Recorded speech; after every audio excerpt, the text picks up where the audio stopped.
All right, here we go. Sports Talk Radio coming up here. Got a lot to talk about, a lot of football, Super Bowl. All righty, welcome back on a hump day, Wednesday. Super Bowl week is full force. A lot of great news still coming out, a lot of great stories to talk about. We'll just punch through them a little bit and have a good time with it. All throughout this week, it'll be a lot of Super Bowl talk. Just gonna take the rest of the week to get through it. I'm ready for it. The big question I have for you all: are you excited about this game? Are you in this matchup excited about this Super Bowl? What is intriguing to you about this Super Bowl matchup between the Chiefs and the 49ers? That's something that I am trying to debate on even myself. Like, I'm looking forward to it because I like the game, I like the sport, and I like talking about it. But I don't feel an energy like previous Super Bowl. People are going to watch it, but I don't know it has anything to do with the Kobe situation. I don't believe it. I believe it hurts the Super Bowl and it brings it down a little bit. The attention for it and everything else. Yes. Prior to it, I also questioned a week ago the hype for this game. Where is it? Where is it going to pick up? How can the hype machine really grab onto something other than just talk football and wait for the game and get a winner and get a champion and that's it? We like Super Bowls. I like Super Bowls that have a lot of hype to it, to where there's a lot of personality to it. There's a lot of intriguing stories that come out. And I don't feel with this one. It's not hitting us yet, or it hasn't. Maybe yesterday we may have gotten a door open for something to grab onto. But where are the people who are really the this is not the anti-Tom Brady game anymore, right? It's done with, right? Do you have a lot of hate for a team? Do you have a lot of love for a team?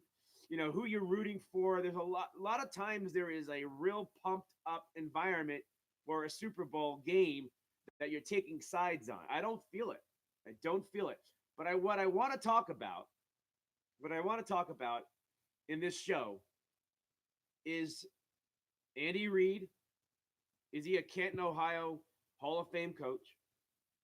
And the trash talking that may have begun yesterday. There's a couple of stories that came out. I don't know if it's directly going to start anything. I don't know if it's going to get quiet after this because the coaches are going to say, shut up. But there are some quotes that have come out that kind of went, let's get the party really started. There are some players that spoke up, looking for respect. Maybe this is the beginning of a little bit more of an interesting week leading up to Super Bowl 54. How about the Arizona Cardinals or the St. Louis football Cardinals? They actually helped out the Kansas City Chiefs winning their first Super Bowl way back when, 50 years ago. There's a story about that. I'll talk about that and how it played out and why. The Tomahawk Chop, the Chiefs, Native Americans, well, not all of them, are not happy. They're still making their statement and a debate about the Tomahawk Chop, the credibility also for the Native Americans with not all of them. There are activist groups, the disrespect towards their community itself. Now that the Super Bowl is here with the Kansas City Chiefs involved, this story has come back up.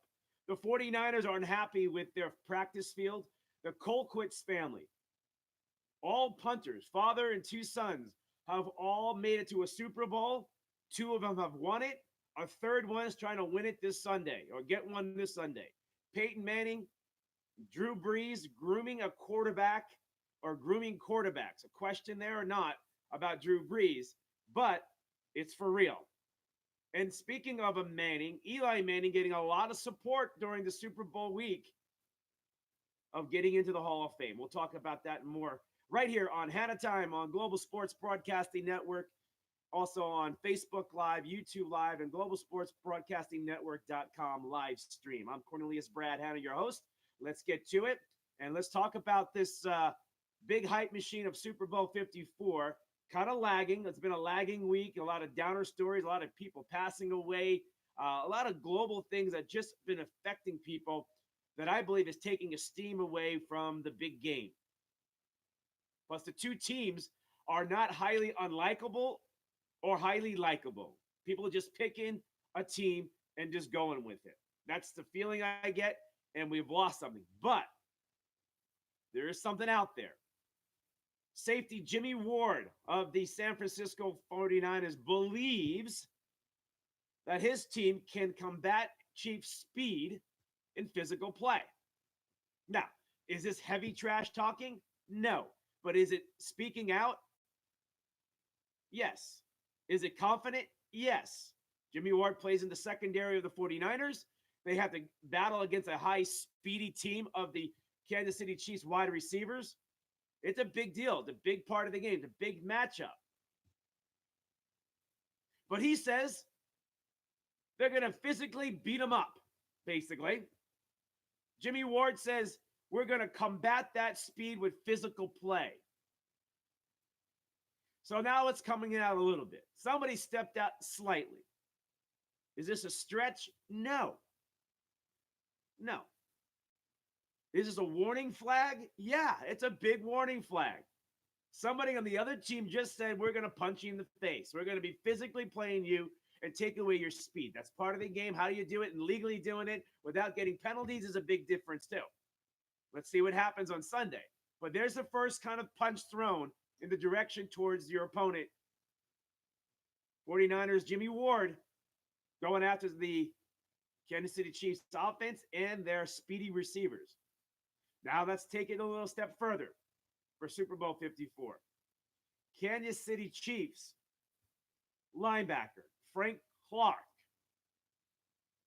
spitting back at the 49ers offense, saying they haven't seen a defensive end like me.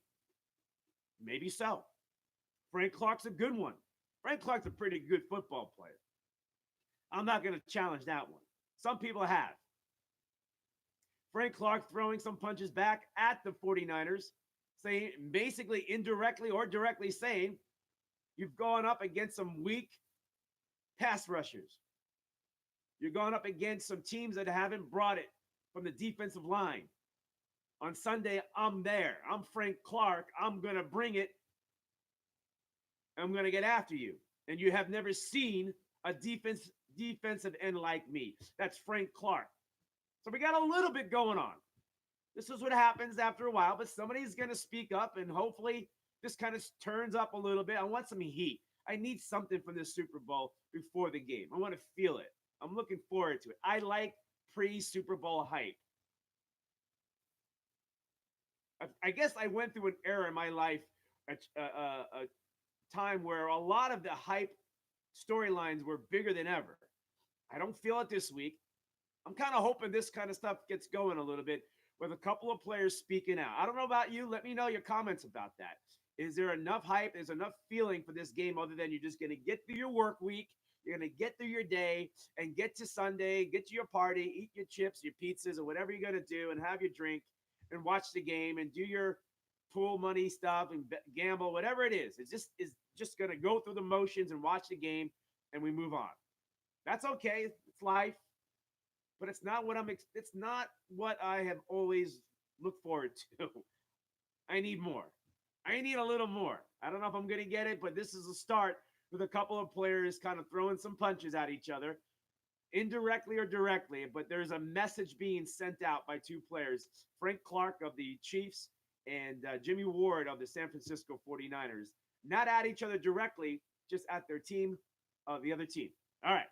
I want to say hi real quick to some people popping in. I want to say hi to Don. I want to say hi to Ernesto. Michelle says good morning from a chilly, where are you? Chilly, UK. Oh, it's cold in the UK.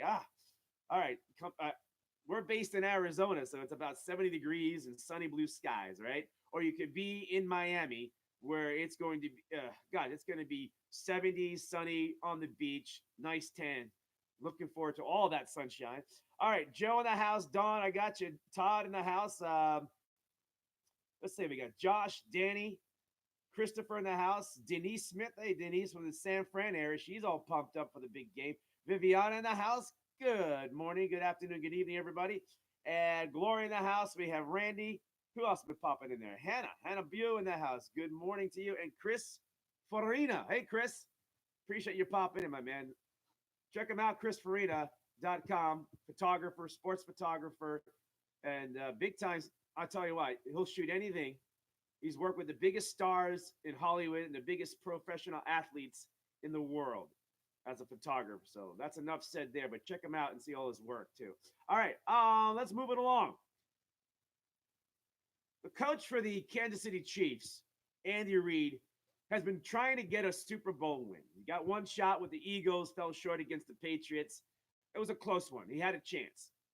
But getting back is hard, but winning it and finish it. Kind of reminds me of Bill Cowher of the Steeler days, where they got to a Super Bowl and lost it, and then trying to get back was a battle, and you get close, but you just seem like you're not the guy to win a Super Bowl. Andy Reid, you got that chance. You're the Bill Cowher of this era. Can you get one? Is he a Hall of Famer? I say yes. Some people know until he wins one. But when you have racked up all those wins and you're going to be sticking around the NFL for another 10 years probably, if you can last that long with your health, I hope. God bless you. You got Pat Mahomes with you. You're probably going to be back to a Super Bowl at least one more time with Mahomes as your quarterback. I think he's not going away, but a win today, or Sunday, I should say, could open a door for a few more Super Bowl runs in Kansas City itself. All right, speaking about Kansas City, got a lot of news about them today. A longtime Super Bowl groundskeeper is hoping for a Chiefs victory. He no longer works for the Kansas City Chiefs. He used to be a groundskeeper for the Royals of Kansas City and the Chiefs football team. But George Toma, a longtime Super Bowl groundskeeper and former groundskeeper of the Chiefs and Royals in the old days of the Kansas City, the KC Athletics, now known as the Oakland A's, spoke about a Lamar Hunt the other day as he prepares for Super Bowl 54. And what he was saying was, he's old. He's an old guy. He's in his 90s. And he wants this one. He wants to see Kansas City. He's a KC guy to get a victory so he can retire. He wants to go out a winner. George Toma, I don't know if you're going to see him on TV at all, but the story is great. I love little stories like this. They're beautiful. How about this next story coming out of an article that I found in Kansas City? The impact the Cardinals had, the St. Louis football Cardinals, now the Arizona Cardinals, had on the Chiefs' first Super Bowl win. It was confirmed, looked into it, that the Kansas City Chiefs were in a bad spot. Coach Hank Stram kept calling doctors about their quarterback, Len Dawson, under having a anesthesia in Oklahoma, where his coach told him to head back to Kansas City for yet another exam. This is back 50 years ago. Enter Dr. Fred Reynolds. This is a great Super Bowl story. This is what I love also about the Super Bowl week. Dr. Reynolds was the head of Washington University Orthopedics Department and was a member of the football Cardinals medical staff back then. After getting a call from Stram, Coach Stram, he examined Dawson's knee. This is the quarterback back in Super Bowl IV, the Kansas City Chiefs beating the Minnesota Vikings. This may have never happened, may have never won a Super Bowl, KC, if it wasn't for this doctor, Fred Reynolds. He examined Dawson's knee, saw a tear in his MCL, but he offered a different treatment suggestion. With proper care and rehabilitation, Stram said in a statement, the knee would amend without surgery and could possibly play in 6 weeks. And so the Chiefs gambled, and they would still have a shot at the playoffs by the time Dawson would be able to take the field again back in that season 50 years ago. Trying to get to a Super Bowl. Their quarterback, their linchpin of that team, he was their leader, Len Dawson, Great quarterback, Hall of Fame, right? But the 1969 season would prove to be the most challenging of his career, Len Dawson. It began with Dawson playing the season opener with a banged up hand. Then it got worse. Things progressed. Initially, a diagnosis of the knee was a tear in the MCL. Procedures available that only time. There was no real arthroscopic procedures back in those days. They shut you down, or you played through an injury, but you weren't 100%. Okay, so most likely a surgery was an automatic season-ending operation back in those days. Today, you're back up in a few. Well, it all changed back then with Dr. Reynolds, with his brilliant idea, a treatment, taking care of the knee of Len Dawson, the Arizona Cardinal, the St. Louis Cardinal medical doctor, part of the medical staff, procedure and suggestions helped get Len Dawson back on the field. And the Kansas City Chiefs end up winning Super Bowl IV with Len Dawson as their quarterback. All right. More stories coming out. This one is taking a little bit of a turn. A story coming out of the Washington Post that the Tomahawk Chop and the Chiefs logo and the Chiefs brand is unethical. We've heard this before. Groups of Native Americans are not happy. And now that the Chiefs are on center stage of Super Bowl 54, here we are again. We're talking about it again. Okay? This is a team with a Native American orient name, the largest sporting event in the world. Vincent Schilling, associate editor at the Indian Country Today and a member of the St. Regis Mohawk tribe, said in a phone interview, hundreds of millions of people are going to see what I consider disrespect and disregard for Native culture. This is their statement. Here is the Kansas City Chiefs statement after hearing this. The Chiefs said in a statement that the organization has 6 years, for 6 years, engaged in meaningful discussions with groups of compromised of individuals with diverse Native backgrounds and experiences. All along, our goal has been to use our platform to create awareness and understanding of Native cultures, as well as celebrate the rich traditions of multiple tribes with a historic connection to our region. The statement continued, debating and combating the story.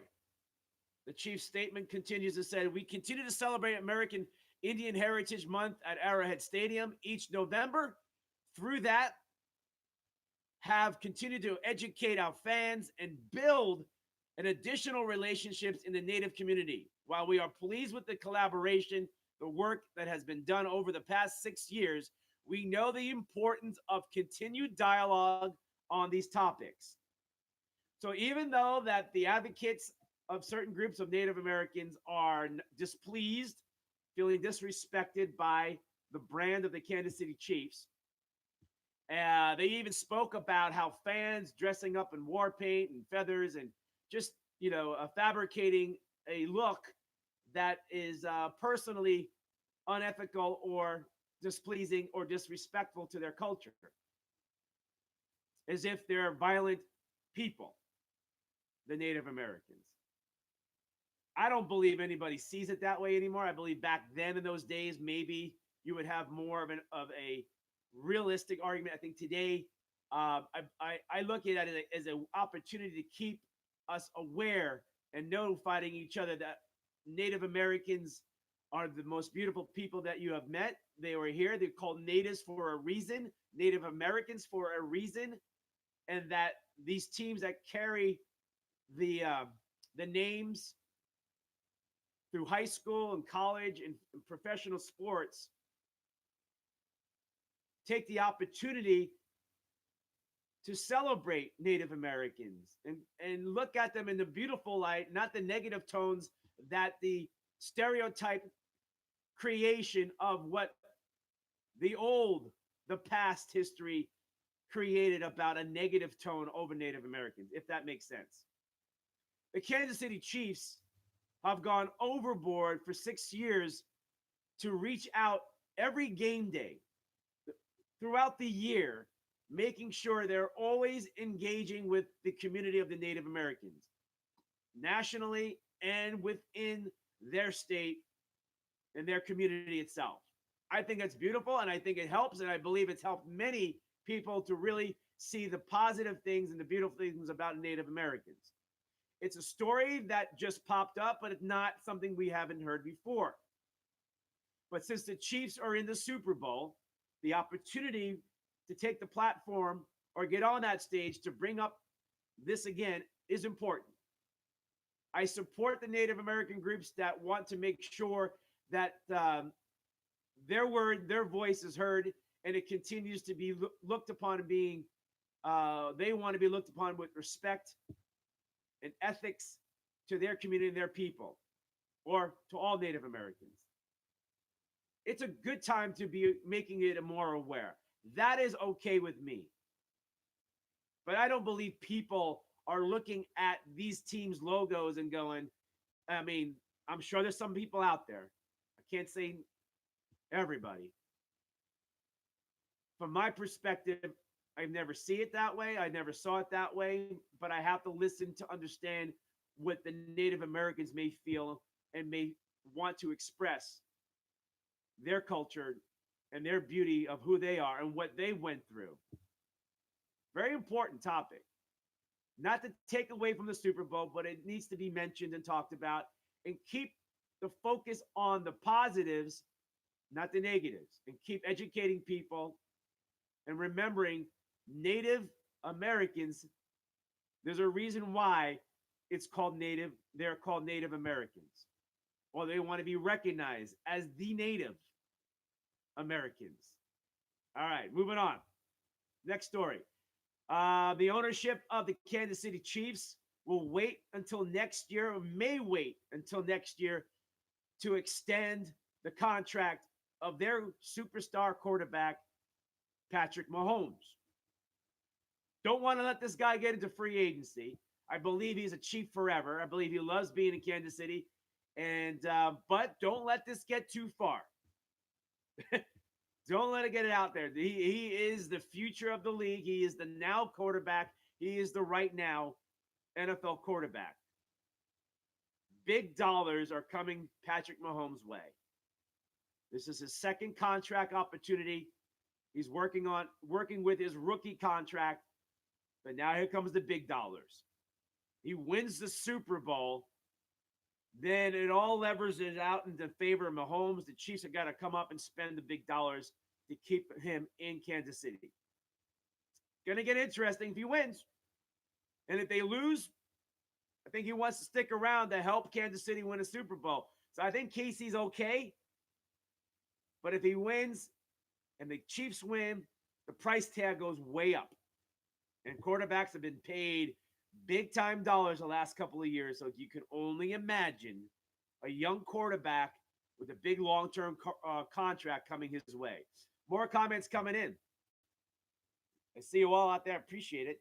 Carlos in the house. Denise Rebel in the house. Todd said Andy Reid is a Hall of Fame quarterback in Canton. Yes, he is. I believe it too. Stephen Harris, Warren in the house. I would like to see a win for Andy Reid. I do too. Todd says, here's an opinion. This NFL backing the Chiefs so they can tote the Mahomes quarterback, even though when that happens, I don't like the hype. Too much hype. Vidal says, gold-blooded. Talking about the Garoppolo and the San Francisco 49ers. Bleeding gold coming out of his veins. That's Vidal, 49er fan. Richard, Angel, Tim, welcome into the show of Hannah Time. Dina in the house. Hello, Dina. How are you? Let's see here. Jerry in the house. Appreciate you popping in. More news about Super Bowl 54 as we're getting through this week. Trying to get it back on track after some horrible news as we got through a few days of that. NFL rumors were real and realistic. about the practice facility of the San Francisco 49ers in Miami at the University of Miami. The 49ers insisted on fixing the field. The Packers officials and 49ers officials went to Miami prior to the NFC Championship game to pick out and look over and evaluate practice facilities. And the one that they were being designated to was the University of Miami to practice prior to Super Bowl 54.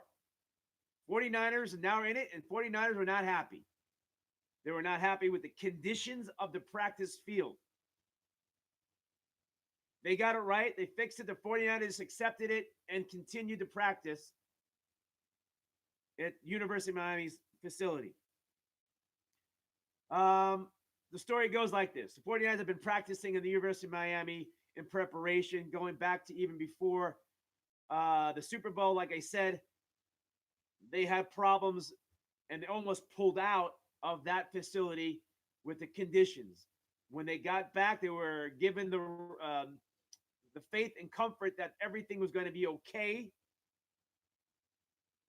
The representatives of San Francisco and Green Bay had to look it over and make sure, even the NFL officials.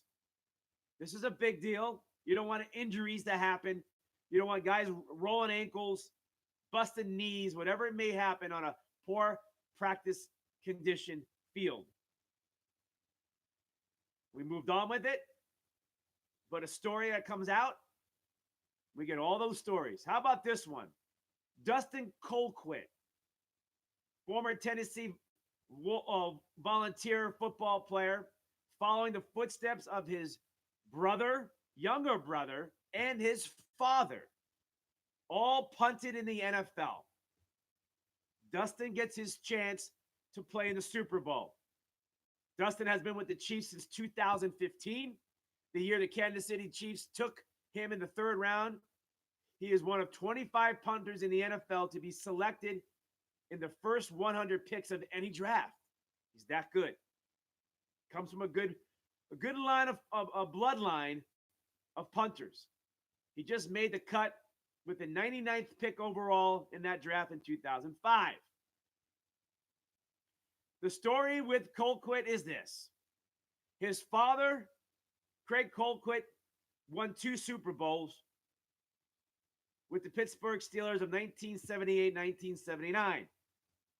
His younger brother recently won a Super Bowl.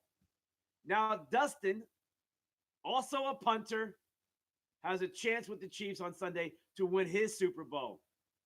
Now, you know the bragging rights will be big if he doesn't get the chance to win one. Oh, they don't win it in Kansas City. But there it is, the opportunity for Dustin and the family, the Colquit family, to have 3, the 2 brothers and the father, punters in the NFL and winning a Super Bowl. If the Chiefs win, the trifecta hits the Colquit family. All right, more news coming out of the Super Bowl week in the aftermath of the Eli Manning retirement on last Friday. And let's give up a lot of love to Eli, who waited for the Derek Jeter announcement of the Hall of Fame, who took time, the perfect time, before Super Bowl hype began and letting the NFL, NFC, and AFC championship game post comments and hysteria play out from Monday and Tuesday of last week. He took it on a Friday to announce his retirement. And since then, people have been talking about, is he a Hall of Famer? I say he is. He's been a Hall of Famer for the last few years. It was solidified. Now he gets more support during this week where questions are everywhere. Everybody gets interviewed. Even if you're not an NFL player in the game, in the Super Bowl on Sunday, you still get interviewed if you have some type of prominent name to the game. Troy Aikman, Super Bowl champion for the Dallas Cowboys. He's going to be the color analyst for Fox Sports on Sunday with the Super Bowl with Joe Buck. was asked the question, is he a Hall of Famer? Eli Manning. He had a great career, Aikman said. Those Super Bowl runs, I put those games and those runs up against anyone in the history of the game. He got them to that point. He's the reason they won those Super Bowls. And I absolutely agree. Eli Manning had the best Super Bowl runs compared to all the great quarterbacks that you can talk about and brag about. Eli's run through 2 Super Bowl victories, playoff-wise, was phenomenal. And his game was phenomenal. That alone puts you in the Hall of Fame. Now, not only Troy Aikman spoke about Eli Manning Hall of Fame status and believing he's a Hall of Famer, Richard Sherman, who's won a Super Bowl, lost the Super Bowl, has got a chance this Sunday with the 49ers to win a Super Bowl. He said Eli Manning is a Hall of Famer because twice he led the Giants to magical Super Bowl runs. He beat Tom Brady and the Patriots twice. That alone, if you put Brady, I agree. If you put Brady and the Patriots up on that pedestal, and everybody bragged about it and talked about it, everything over the last 2 decades, and even last year's Super Bowl Patriot win, Brady this, Patriot that. But there was Eli Manning who beat them twice in the Super Bowl. That will also be part of Patriot history. That also is part of the relationship of the Super Bowl and the Patriots' history, is Eli Manning. That quarterback. Tom Brady never beat him in a Super Bowl and had 2 chances. The 49er player, Richard Sherman, the cornerback of the 49ers, I do think Eli is a Hall of Famer. I think people underestimate what it means to run through a Super Bowl, what it takes. There's a reason so few low seeds. Remember this, the Giants were low seeds. They weren't like home field advantage throughout the playoff and got to the Super Bowl by just playing 2 home games. That's an easy route. FYI, New England Patriots. The teams that he's done it with are probably 30-40% of the low seeds that have won Super Bowl. So what he was saying, what he said, that Eli was a quarterback of teams that just got into the Super Bowl. Wild card or just the low end of the seeds, 1 through 6, getting into the Super Bowl and having to go up against on the road for the majority of that Super Bowl, those Super Bowl runs.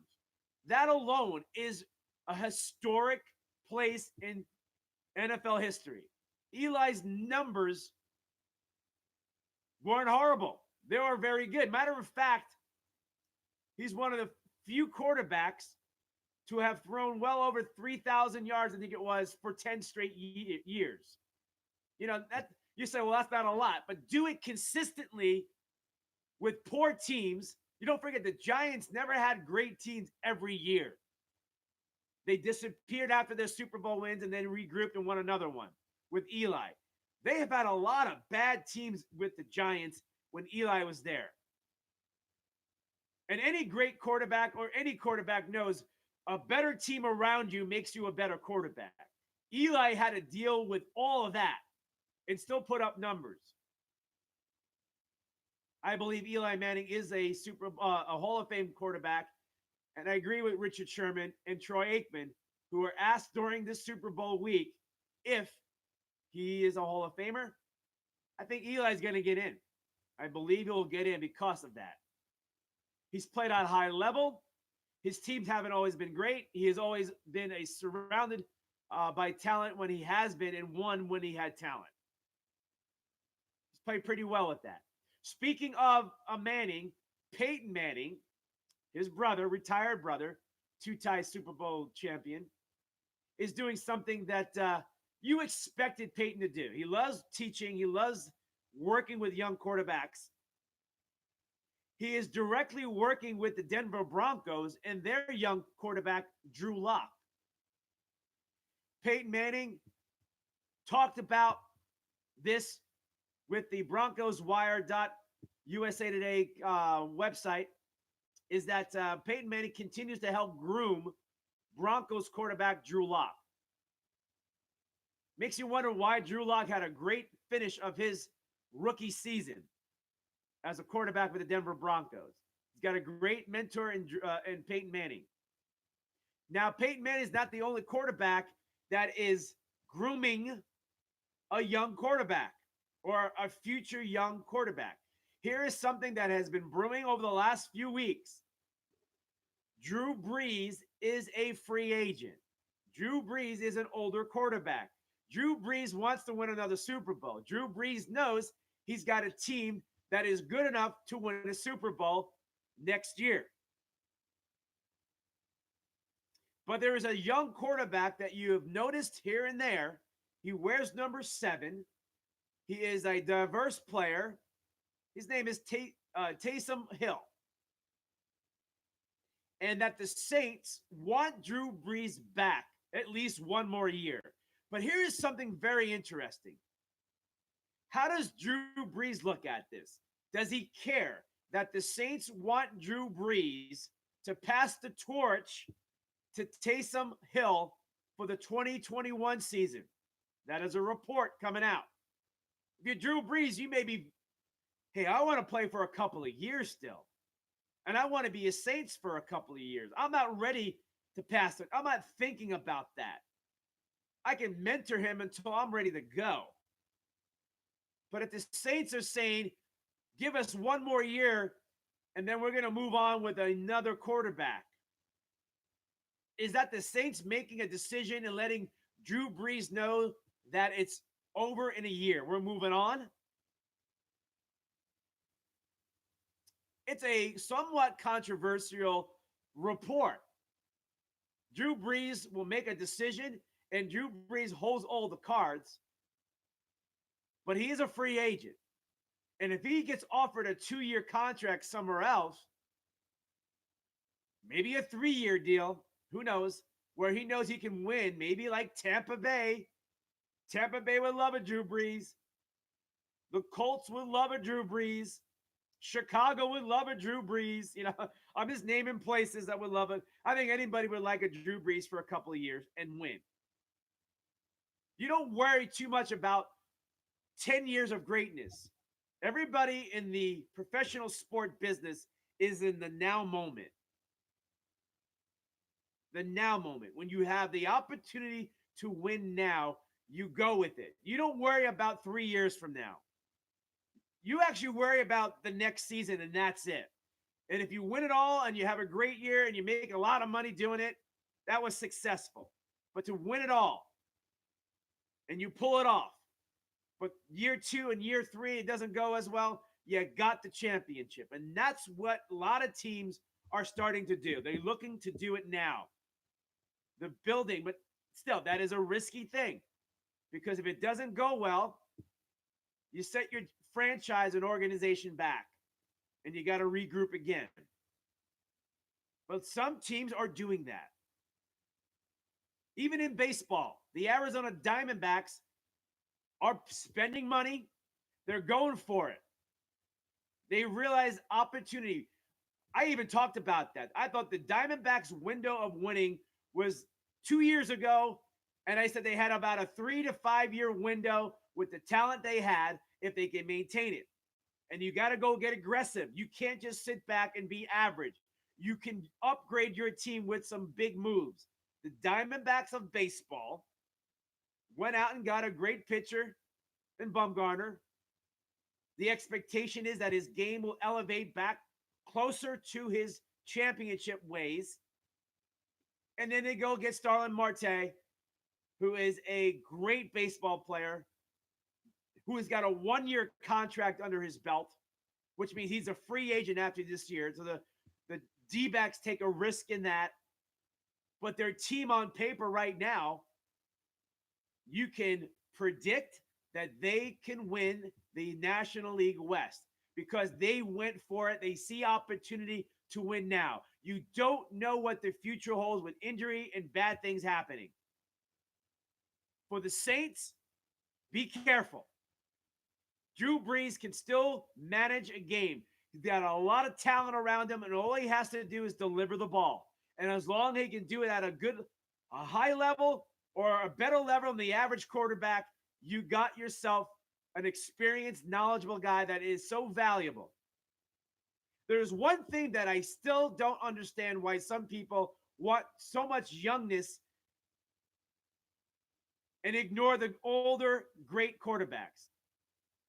Phillip Rivers is a valuable quarterback in the NFL because of his knowledge. Now, if he cannot physically get the ball downfield or it's just not there anymore, then it's time to move on.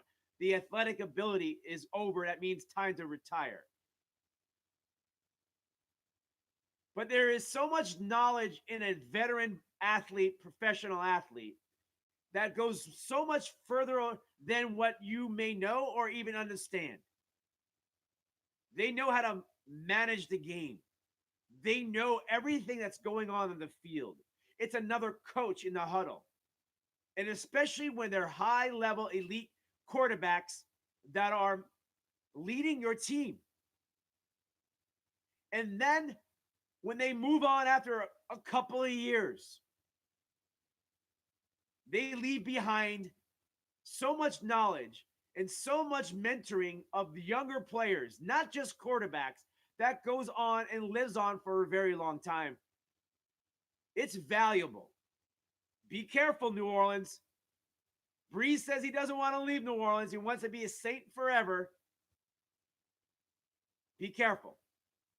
By putting out a report, or there's a report that they want Drew Brees to pass the torch to Taysom Hill, who we don't even know is even going to be anything other than what we know.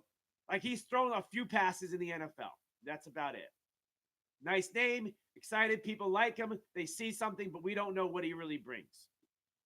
Be careful, New Orleans. You've got a window to win the next couple of years, and Drew Brees can still do it for the next 2 years. Be careful.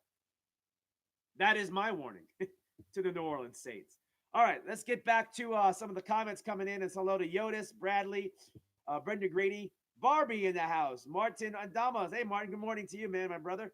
Martin says, KC Super Bowl. Kenny Salinas in the house. Martin says, Drew Brees may be to the Chargers, where he began his career. Very possible. Be very careful, New Orleans. You lose Drew Brees, very possible you're not. I mean, you got Teddy Bridgewater. And Teddy Bridgewater deserves the job over Hill. Teddy Bridgewater proved that he's the quarterback. He's still very young, and he's still knowledgeable, and he's got a lot more experience. So it's really confusing to see that report coming out of New Orleans that they want Brees to pass the torch to Taysom Hill. This unknown guy in the NFL who's got a couple of flash highlights that really doesn't have a whole lot with quarterbacking. But Teddy Bridgewater held ground, bridged you over water to get to the playoffs. And that was pun intended, because literally that's what Teddy Bridgewater did. So I think it's actually a slap in Teddy Bridgewater's face to even hear that report. If it's true, not good. Not good. But it would not come out of USA Today without references, without having people who can confirm that report. If it's fake news, it's bad, it's horrible, and it's sad, because it affects many people. We'll move on. Appreciate the comments coming in. I like Drew Brees, and if the Saints don't want him or don't plan on having him, then he needs to move on to somebody else. Let's recap a little bit what we went through today. We talked about Andy Reid, the head coach of the Kansas City Chiefs. Is he a Hall of Fame coach? I say yes. Is Eli Manning a Hall of Fame quarterback? I said yes, and so did Troy Aikman, and so did Richard Sherman. How about the trash talking that sort of began a little bit? I'll give you a little bit of insight again on that. Two players yesterday spoke out a little bit. Jimmy Ward of the 49ers, he plays in the secondary, which means he has to cover wide receivers. The Chiefs' wide receivers are speedy, fast, and they catch the ball. And they got a quarterback, Mahomes, back there.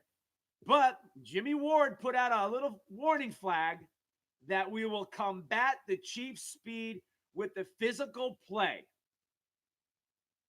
Just letting them know we're going to beat you up. We're going to get you at the line of scrimmage. We're going to slow you down. We're going to be physical with you. Is that the first punch being thrown in trash talking? Now, I wouldn't say it's heavy trash talking, but hey, I can take it as a wide receiver and say, you know what? They think they can beat us with physical play. I'm going to now you have just amped me up to say, then bring it, because I'll still beat you. And if I beat you off the physical play, then guess what happens? I'm wide open and we're getting big balls, man. We're going deep on you, baby. We are going to hit the home run pass. So if I'm a player for the Chiefs and I'm hearing Jimmy Ward saying we're going to come up and play physical, now that is not an uncommon thing to say, but you're speaking, you're talking. It's Super Bowl week. Billboard material, right?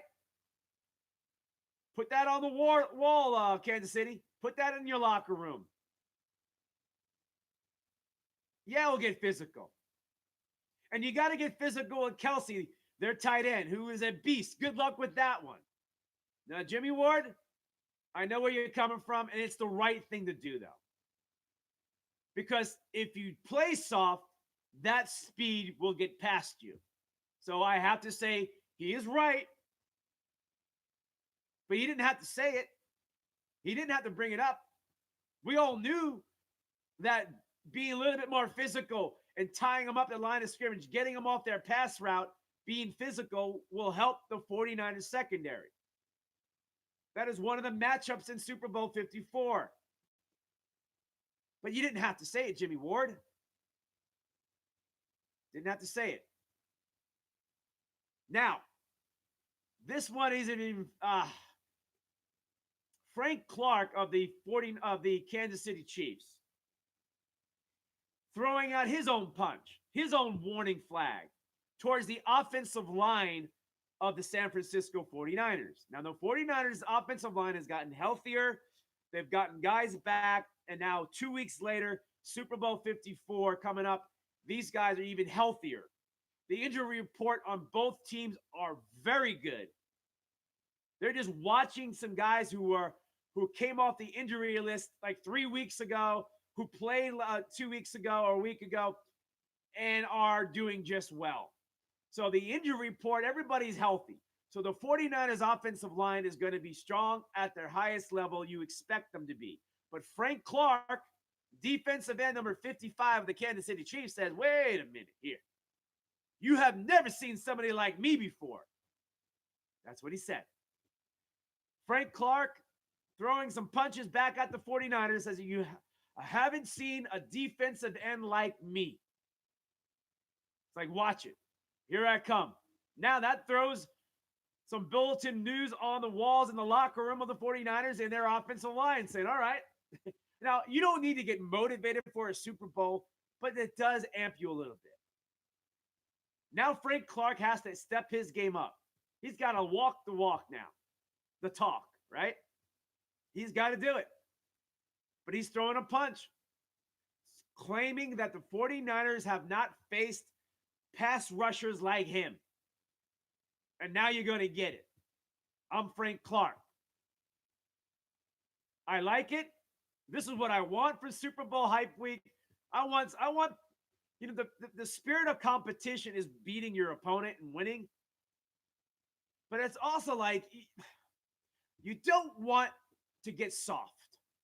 You got to have a heartbeat in you that there is an anger, a hate. Because if you go into a game, a competition with anything less, you lose a step. You got to go in with madness on your mind because it's a brutal game. It's a physical game. So I like players who look and have the edge, who dislike their opponent. That opponent is trying to beat me. So going into this game with that edge, I like players like Frank Clark.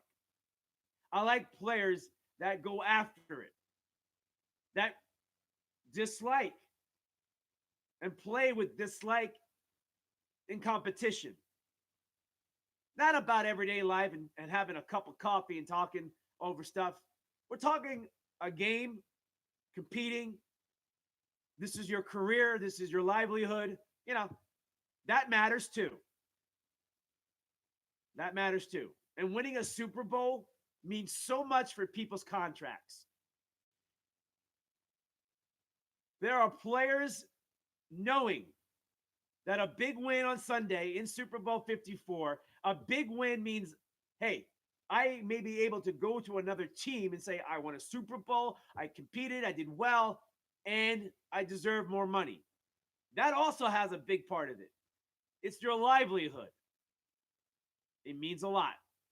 We also talked about the Kansas City Chiefs and their logo and their brand and how Native American groups are speaking out, taking the platform about the unethical things about the brand of Native American logos on jerseys, uniforms. And I respect that too, because the opportunities there to make sure that Native Americans through sports and their uniforms and branding of their logos is not looked upon as a reflection of who the people are of Native Americans. They're not warriors that look to hurt and kill the way it was portrayed and stereotyped. Historically speaking, they've been peaceful people, territorial people.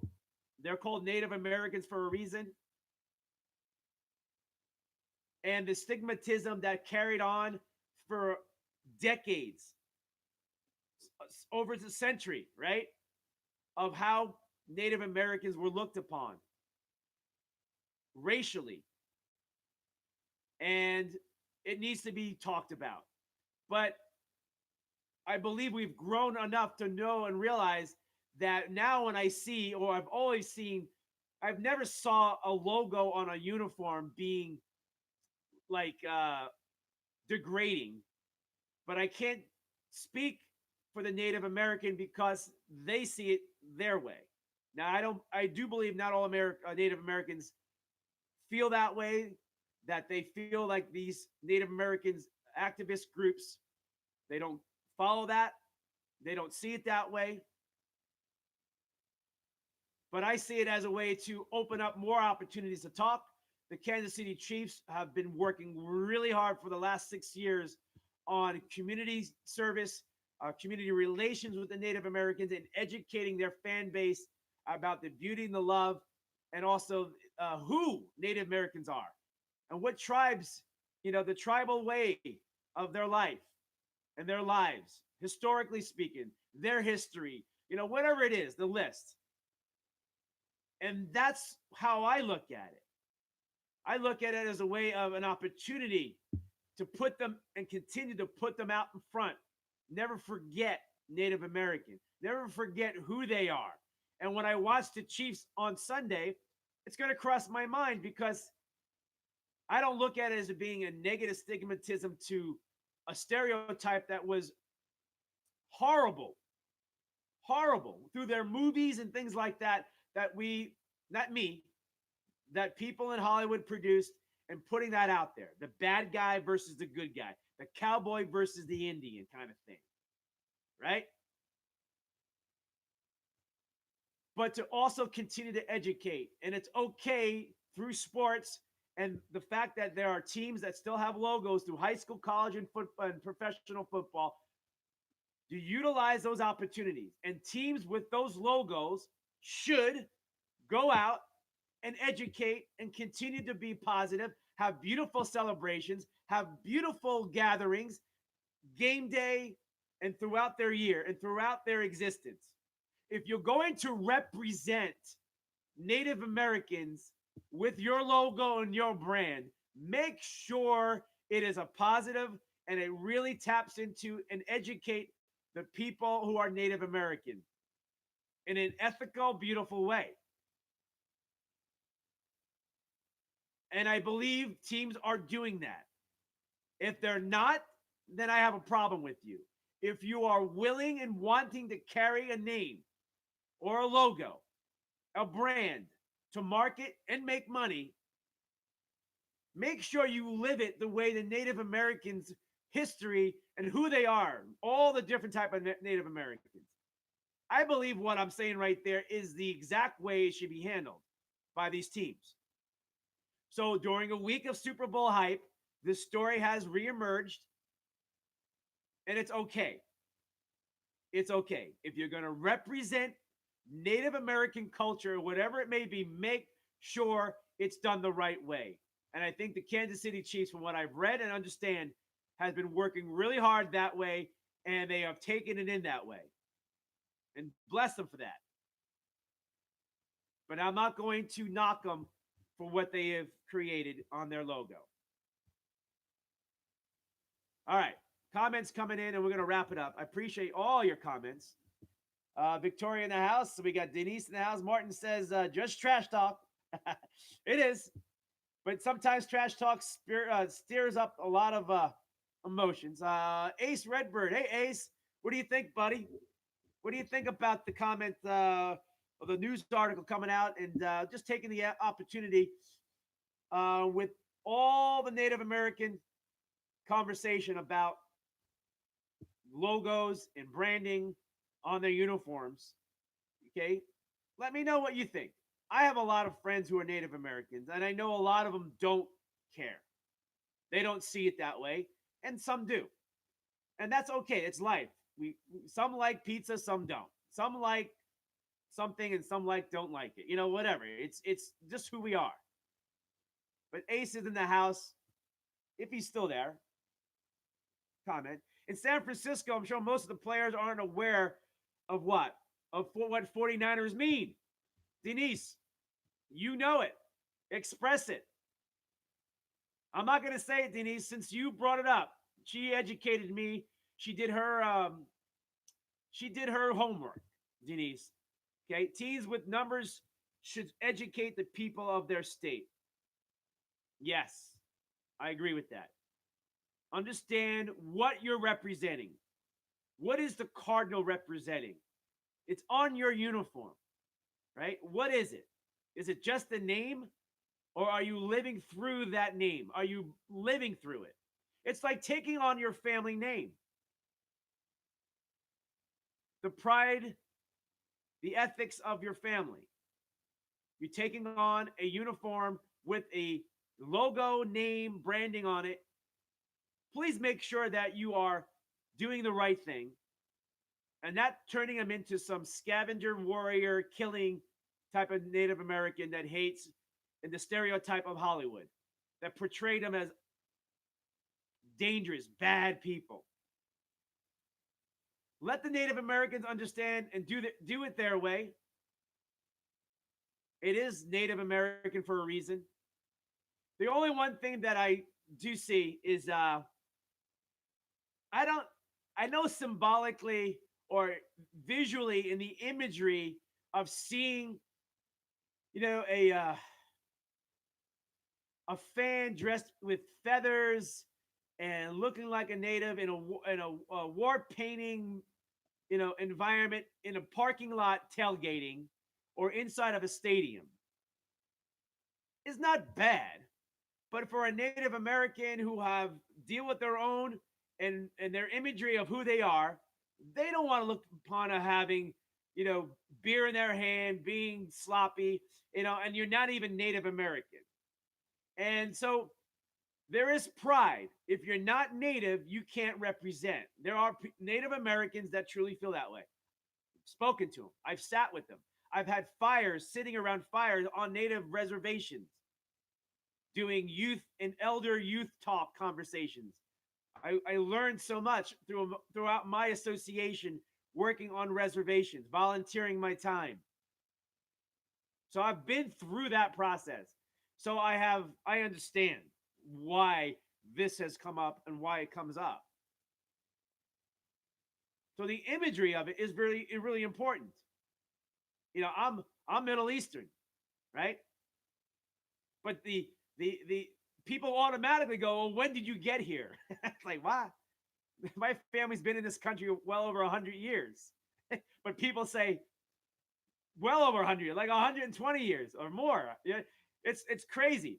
But they also think like automatically that you're Muslim, and they don't realize that there are many Christians who are Middle Eastern. It's like the way I dress. They don't, like they put labels and they stamp, and that's because of what you see on TV. So the imagery does damage. And Native Americans and the groups and the advocates they're going to fight that, and I understand that. And it's personal in that way because it's not that. Everybody has a right to defend and fight for their freedom. Everybody has a right for that. I believe that, don't you? But don't put that imagery in a negative tone. And that's what they're fighting for. That's what I keep hearing. Is protecting the image of Native Americans. There's a lot of pride. Native Americans, you talk about Italian pride, Jewish pride, Mexican pride. Native American pride is stronger than you ever know. And they work really hard to keep that going. Not to hate on the others, not hate on what the stereotype words are that they use. But at the same time, they are the most loyal to their culture. And they're trying to help improve. There's a lot of pride to be a Native American. A lot of pride. That is why things politically, like what's her name, the politician who said she was Native, but then she said she was like point whatever one Native, and the Native American community just blew up on it. It's like, no, you're not. Like, there's pride there, and you just don't represent who we are, is what the message is, and I understand that. So the Kansas City Chiefs in the Super Bowl has now resurfaced this topic, this conversation. There's an article in the Washington Post. Not surprised that they're the one doing it. But at the same time, it's okay. It's okay. There's nothing mean and hurtful about their side and their reasoning for it. Just make sure you do the right thing. And the Chiefs have been doing it. And I hope all the other schools, high school and college, and the professional teams that have and carry the brand name of Native Americans on it do the right thing and continue to educate throughout. The 49ers, there's Denise, thank you. The 49ers also have Native American history. I don't know if Native Americans throughout our country really knew that or understand that. But the 49er, talking about the gold rush and all that stuff, I get and you understand. But you have to go deeper than that. You got to go deeper than that, where the Native Americans had an impact or a part of this 49er. Okay, so you have two teams with the same font logo, KCSF. Kansas City took it. Lamar Hunt wrote it on a napkin when he moved from Texas to Kansas City. He took the San Fran, the SF font logo, and turned KC into the same font. So they're closely related that way. They're related in the way of Native American. It's a good story. This is what we learn about Super Bowl week. We learn more and more about history. We learn more about more meaningful stuff. The trash talking stuff is fun. It's fun. All right. See your comments and I appreciate it. Also on YouTube, guys, I appreciate you popping in on YouTube. Let's see. Mr. Jimmy 49ers Super Bowl. Yes, he is. That's coming from YouTube. You know, Jimmy Garoppolo, I'm going to talk about this tomorrow on Friday as we really bolt down to the comparison and the matchups of Super Bowl 54. Jimmy Garoppolo can win a Super Bowl. Got a chance on Sunday. Huge opportunity for him. But he has a chance to be a multi-Super Bowl champion with that team. Got a good team around him. He manages the game well. He makes throws. He makes the right throw. But he throws an interception here and there. And that's something I'm going to watch for a Super Bowl Sunday. Is if Garoppolo is asked to win the game, if it's forced upon him to throw the ball more, that's not good news for the 49ers running game. And that means Garoppolo, who does throw the interception, is going to throw one, maybe two. I mean, he threw one in the game against the Vikings, and I thought that one he should have thrown three of them. He got lucky, but it didn't happen. He can't have an average game, Garoppolo. He's got to be good. And he's got to have a really good running game. Or things change drastically in Super Bowl 54 for the 49ers. Not that they still can't win it with an average running game and an average quarterback, because that defense could be superior and do things that just dominates, because that could happen. I don't know if it's a high-scoring game yet or a low-scoring. I'm leaning on low-scoring because of the milking of the clock of a running game by both teams. And I'm also looking at the fact that these two teams, they're going to throw a couple of home run punches at you. But all reality is to wear you down by the fourth quarter. And when you need a lift in the fourth quarter, who is tired? And a physical game the 49ers can bring to this game on Sunday is something that the Chiefs, the Kansas City Chiefs need to match. They need to match the physicality of the 49ers. If not, it's going to wear them down. And we'll know more about that in the fourth quarter. We're going to learn more about the game during the game, the way it's supposed to play out. All the hype, all the predictions, all the expectations, all the matchups we will watch, but we don't know how it plays out. And we'll go back to the three things that I keep telling you and I've been telling you. Special teams is going to be effective or it's going to have an effect. Turnovers is a big part of the game, and penalties. Out of those three, all three of them, you need to win the battle on the field. You don't, and you cannot, you got to be disciplined with the penalties. Turning the ball over, you got to protect the ball. And special teams, big plays, big punt returns, kickoff returns. Even if you have a block punt or a block field goal, making plays on special teams. Those three phases of the game, it will dictate and shift a ball game. Penalties hurt. It gives first downs. It keeps drives alive. Kansas City has a problem with offsides. Kansas City has a problem with penalties. So does San Francisco. And we'll get into that more as we gear up the next 2 days for Super Bowl 54. The matchups, the integral parts to it. And then you got coaches' decisions.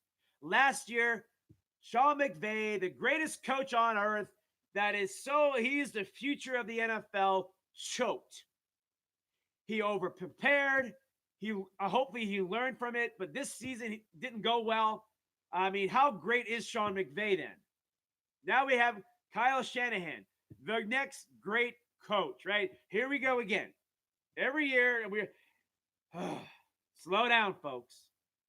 You can't judge greatness until history tells us what it is all about.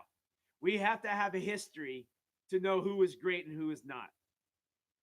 Talk to Sean McVay, who choked, who made poor coaches' decisions. A Super Bowl that they could have and should have won and beat the Patriots. It was so bad. It wasn't until late in the game when he realized some stuff and he made a change. But it wasn't good enough. It wasn't good enough. He got out coached. Coaches' decisions are big. Going up against Andy Reid is not going to be easy for Kyle Shanahan. He's prepared. He comes from a father who won a Super Bowl. Kyle Shanahan has. But Andy Reid's been through this, and this is not a big deal to him. Not a big deal. That is another key matchup that nobody wants to dabble into is the head coaches. Who really has the advantage? Everybody talks about Andy Reid. He's a loser. He never wins. He can't win the big game. There are a lot of coaches who went through that and won the big game. Tom Coughlin, Bill Cowher, to name a few. Okay? Just to name a few. There are a lot of coaches that are out of the league who won a Super Bowl. We can name a lot of head coaches who have won a Super Bowl and didn't last too long. We can name quarterbacks that are not Hall of Famers but won a Super Bowl. And we'll bring that up also. Got a comment coming in, and then we'll move on and end the show. Drew Brees to the Giants, mate. I don't know, man. The Giants have a good young quarterback. Maybe he mentors him. I don't know. I love you too. I love you too, Martin. Denise says teams with numbers should educate. Oh, okay. I got to go down to the bottom there. We have Sammy, Anish, and Michelle Alford in the house. Appreciate it, guys. I got to get going. The show, we're going to be wrapping it up here. Tomorrow's show is going to be more detailed in some stories still, but also the matchups, the integral parts of the game on Thursday. And we'll get really heavy on Friday with some prediction Friday of Super Bowl 54. I don't know if the hype machine is in full force. Does it happen today? We got a little trash talk yesterday. I don't know if it's really big, but it's enough to kind of open up a door a little bit. Let's see what happens, folks. All right. Thank you on YouTube. Thank you for the comments, you guys. Jimmy Garoppolo, I like him. I wish he was my quarterback on my team. All righty. For everybody on Facebook and also listening live on globalsportsbroadcastingnetwork.com, thank you so much. The live stream, check it out. This is Hannah Time. I'm your host, Cornelius Brad Hannah, right here live on globalsportsbroadcastingnetwork.com. We'll talk to you on a Thursday, which is tomorrow. Have a great Wednesday, everybody. Get your hump on if you want to. All right. We'll talk to you then.